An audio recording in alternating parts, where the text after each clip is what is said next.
आणि या संघटित गुन्हेगारीला जर कायमचा ताळेबंद करून एक महाराष्ट्राला आदर्श दाखवून द्यायचा असला तर माननीय मुख्यमंत्री साहेब, तुम्ही आम्हाला आश्वासन दिल्याप्रमाणे, तुम्ही अधिवेशनात बोलल्याप्रमाणे, तुम्हाला आत्तापर्यंत सगळ्या गोष्टी जिल्ह्यातल्या जवळपास कळाल्यात। माझी एकच हात जोडून विनंती आहे, माझ्या भावाला, माझ्या कुटुंबाच्या प्रमुखाला, माझ्या गावाला आणि लाखो तुम्ही जे माझं जग ज्याच्यात सामावलेलं होतं, माझ्या कुटुंबाचं जग ज्याच्यात सामावलेलं होतं ते माझे भाऊ संतोष अण्णा देशमुख, माझा आरसा होता, मी त्याची सावली होतो।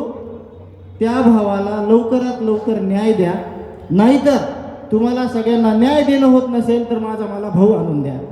एकच मागणी करतो, ह्या सगळ्या जे संघटित आरोपी आहेत त्यांचे CDR काढा।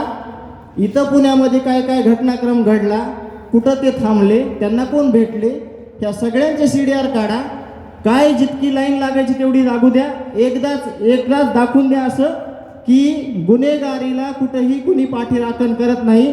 आरोपीला कठोरातली कठोर शिक्षा द्या, देशमुख कुटुंबाला नव्हे तर सगळ्या 18 पगड जातीला जे आज रस्त्यावर आले त्यांना न्याय द्या, एवढी माझी हात जोडून विनंती आहे।